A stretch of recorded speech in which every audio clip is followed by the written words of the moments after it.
Welcome back to another episode of the Meaningful Topics podcast. Today we are here with Nick Delfico, and Nick is a content creator who recently moved out to Phoenix, Arizona, where I also live. But Nick, why don't you tell us a little bit more about yourself and what you're doing currently? Sure. Well, Mariah, thank you for having me. So I actually, golf came later for me. Golf came in high school. Okay. And up until then, I was playing baseball. That was kind of a primary sport for me, and swimming. So I did baseball first. I did like every sport as like, an elementary school kid, obviously. I feel like a lot of guys do at least, and they kind of pick which one from there. But it was baseball, and swimming came when I was like 9 or 10. And then I didn't love baseball in middle school, so I ended up cutting baseball completely and was switching over to golf. My dad got me into golf later, so when I was about 14, I kind of became obsessed with golf, as a lot of people do. Yeah, exactly. And it was just so fascinating. It's the only sport today that I can do, or anything that I can really do, where I'm like, I throw my phone in the corner and don't think to look at it. That's why I kept it going. Yeah. And but yeah, in high school it was swimming and golf, and I actually swam in college for 2 years. And I kind of checked out mentally end of high school. But during college, I kind of got a late start to like trying to make friends or whatever, and I didn't really go to college with anybody I knew. I was the only one from my class in my high school that was going to Fairfield University, where I went. Yeah. And a month in, I was like, screw it, let me join the swim team. And best decision ever, coolest people ever. Shout out to Fairfield U Swim, awesome. class of, I was 2019. So that was a lot of fun. And then after college, I decided, okay, let me take golf seriously. And then, a year and a half into that, I started filming. Okay. And then since then, it's been 2 or 3 years since I decided to start filming myself, really. Yeah. That process of content creation then, did you pretty much teach yourself? Did you have role models in the space? Oh, yeah. I actually started, nobody really knows this, Okay. but I started on YouTube during COVID. I was trying a lot of different ways to make money online, so I can kind of like, I don't have a boss, I can travel, I can work from anywhere. That's kind of like my whole thing. And a big inspiration were, I don't know if you know Emma Chamberlain or David Dobrik, but just the two, like some of the best vloggers on YouTube, in my opinion. And I liked Emma Chamberlain because of her editing style. I don't really care to watch a teen girl go through her day, obviously, but the way she edited, it was a lot of like zoom in, zoom outs, just like eye capturing edits. I was like, okay, I like the way she edits. So I model her vlogs. Okay. That's how I edit. That's how I started editing all my videos, was like the quick cuts, zoom in, zoom outs, maybe the face tracking things. Like I just liked how she edited her videos. Yeah. And David Dobrik, I just thought he's the best vlog. He's hilarious. So during COVID, I made like a YouTube vlog with my roommate every single day for like 100 days. I had like 100 YouTube vlogs. Yeah. And they're all kind of like, not the most appropriate things, but we were just kind of screwing around during COVID because we were locked down. And that's when I started. So I taught myself how to edit because I just watched videos and just did it myself on iMovie. And, that didn't really go anywhere. Okay. So then I started doing golf like a year and a half later. And then I kind of meshed what I learned with the editing there to golf stuff. Because like golf was never going away. And I picked up this skill that I learned on my own. I was like, let me just figure it out and put them together. So I taught myself how to do all of it.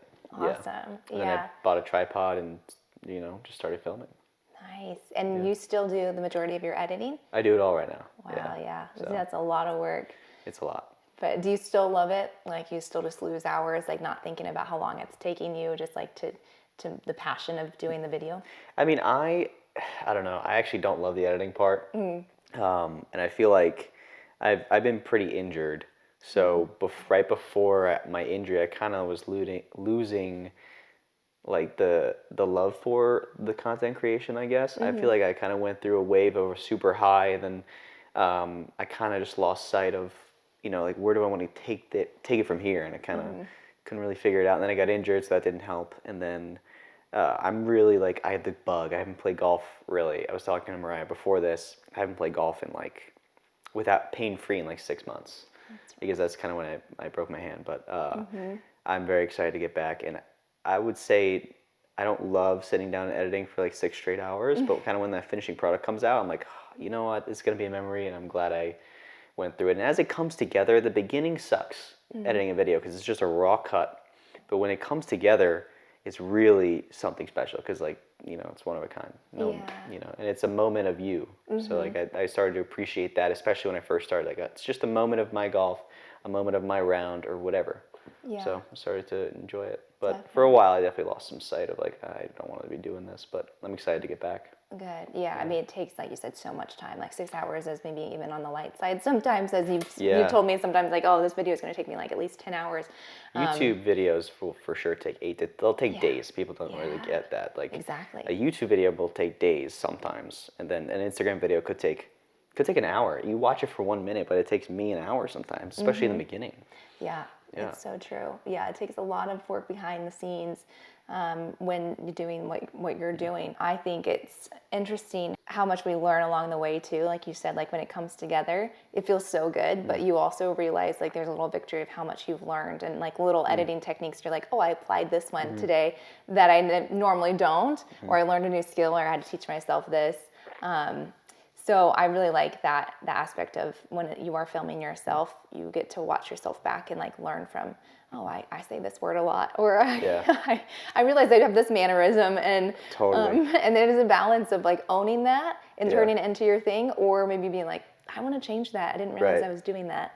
That's so funny you say that. Definitely, like if you go film with like people that film themselves all the time, they put the camera a certain like amount of steps back. They have their way of doing things, and noticing your mannerisms. I noticed like people kind of made fun of my outfits, so I kept wearing them more and more. So like I didn't think I'd be like known as the shorter shorts guy, and then I ended up being that guy on Instagram, being like, dude, give your girlfriend her shorts back. That was my biggest comment. So it's just so funny. You either like again, you said it too, like you play into it. So like I just decided to play into that, and Yeah, that's good. I mean, I think if you own it, then it's just like becomes so much more of a draw for people. You're like, Yeah. oh, this guy's willing to laugh at himself or to like just like own something unique about you. And actually, the first time that I met you, you said like the best part of content creation is that I get to like be myself. And I think that's why your page is so successful too. You like are very genuine and you come across that way on your page too. But also like you engage with those people that are going to push back a little bit. And I think that's awesome. Yeah, well, thank you for that. And I think it's cool that the audience is engaged too, because like now they're commenting this thing over and over and over again, and I'm like, you know what, like I am. And I will now embody that if that's what you want. No, well, and then sometimes it's like uncalled for, like just like trolls. You just have to tune that out, which I think is another really good life skill. I want to know like what you recommend to kids that might be starting out in this space, that might be having to deal with trolls and all the negative side of social media and even the behind the scenes of like editing and things. Well, what I will say for anybody who wants to get into it and thinks that they look either up to me or up to somebody else that they really follow and really admire, that they feel like they can be somewhat like them or be an influencer or be an inspiration to somebody else. In the beginning, you're really not going to get many trolls because you're not going to get any views, so no one's going to see it. So I think that the trolls in the beginning shouldn't be your biggest concern. Although, like for me, that was definitely one of the first things that popped in my head. It's like, oh, well, why would they make fun of me for this or that, or And like your first troll comment will be nothing you've ever could have imagined. I promise you. I never thought I'd get made fun of, mostly for the clothes that I wear. Yeah. Like I don't take my style that seriously, but like it's golf attire. It's like it's just a collared shirt and pants or shorts. It's pretty typical for the golf course, so I don't know. So true. But I would say that if that's something that is really giving you a calling, because I don't tell people to do any of that unless they brought it up to me and said, I really want to get into it because I feel like I can do it. And I'm like, well, then you just got to do it. But I would say like the time it takes is a lot. But at the same time, once you get like a viral or two video, you only need it. It's just like any business endeavor. You only need it to work once. So if you're comfortable enough with who you are, I would say that then go for it. But for me, I could never do any of that social media stuff because the only thing I was really comfortable with was my golf game. And then me just talking online about golf. It's like, you're not going to be able to make fun of me for being a bad golfer because I know I'm confident in my golf game. I'm not the best golfer, but I know where I stand with it. So if you're comfortable enough, I would say do it. And I actually encourage people to vlog more and show off their personality or whatever they want to show off, because there's so many opportunities it brings. Like for me, I got to meet you, people like you. I travel a lot. I get paid to travel a lot now. It's like I've done so many things that I would have never thought I would ever do. And the biggest thing for me is I play on golf courses that I never thought I'd be able to play. Because as a kid, my dad would always take me to golf courses, and he'd be like, "Okay, we're gonna play the junior 8, and you're gonna walk the first hole. Then I'm gonna pay your cart fee." Same, yeah. Right? So I'm walking the first hole with my stupid bag, and then I jump on the golf cart a hole later. Everybody does it. He's only saving $20 or $30, but I'm like, when am I forgetting to get to play around a golf where like it costs $500 to play there? And I have played them because of the content now, and I don't really pay to play those, but I get asked to play those, which is like such a different thing. You know, you're in a different world, and you get to meet cooler people, or people that are doing something really cool that you're not doing, or are doing it better than you. And I'm like, it's just, that's been the coolest part about this whole content journey. So I would say a lot of the kids nowadays too, they have the time. You know what I mean? Yeah, maybe they're in school or whatever, or maybe they have a full-time job, but like, what do you do when you're home for 6 hours before you go to bed? Yeah. You have some time to edit for an hour or two. You know, you have the full weekends, and for me, like, I'm not in the party scene anymore, but if you cut out the party scene and being hungover, odds are you'll have the time to do things, and you'll have the energy and the mental energy if you're not hungover to do it. Yeah, that's So really I important. encourage it, because once it works, right? Yeah. But again, you do have to be comfortable with who you are, and you know, because everyone magnifies the bad comments and ignores the good comments, and then if you can find a way to turn it or completely just ignore the bad comments, I think you can take it far, because everyone who does content for years eventually kind of establishes themselves in one way or another if they don't stop doing it. Yeah, So. definitely. Yeah, and that's great advice for life as a whole. You know, there's always going to be negative voices, especially if you're successful and you're owning your personality. There's always going to be someone to kind of push back a little bit. So it's really good to be able to handle that and like walk through it and be like, okay, that's one negative comment out of several that I feel very confident in, you know. So I think having that element of, like you said, treat it like a business is huge. Like, especially for the younger generations too, to know, instead of scrolling on your phone, set, you know, time aside if this is something you want to do, or whatever it is in life, like make sure you set time aside to teach yourself. Yeah. Is there anything that you've kind of done to kind of help you do that? Yeah. Do you have a schedule? I mean, it has to be, with travel, you have to be organized. So. Yeah, I mean, it's different now. Like in the beginning, I wasn't really traveling much. I worked at a golf course that gave me the free time to play. Nice. So I wasn't paying to play at that golf course because I worked there. So, and I was working a lot. I was working, so the assistant starter, so it was at least 50 hours a week. And then I also worked out, and then I also played golf and practice too, on top of filming and editing. So, like, I just made the time for it. But as far as treating it like a business, for me, there was one point when I was building up my TikTok that I was posting 3 times a day. Wow. On all short form. It was all short form up for like the first year and a half. I just focused on one thing, and I tried to make each video better and better. So for me, it was like 3 videos a day, because I saw a TikTok saying, in order to blow up, you need to do three TikToks a day, or 3 videos a day, or whatever. So some of those pieces of advice work and some don't. But for me, posting 3 times a day for like 2 or 3 months straight worked. And what really worked for me was, as soon as I bought actually the same exact set of microphones, Yeah, these are great. that's when my videos exploded, because I was just talking through my process. And I think a lot of people think they have to come up with ideas.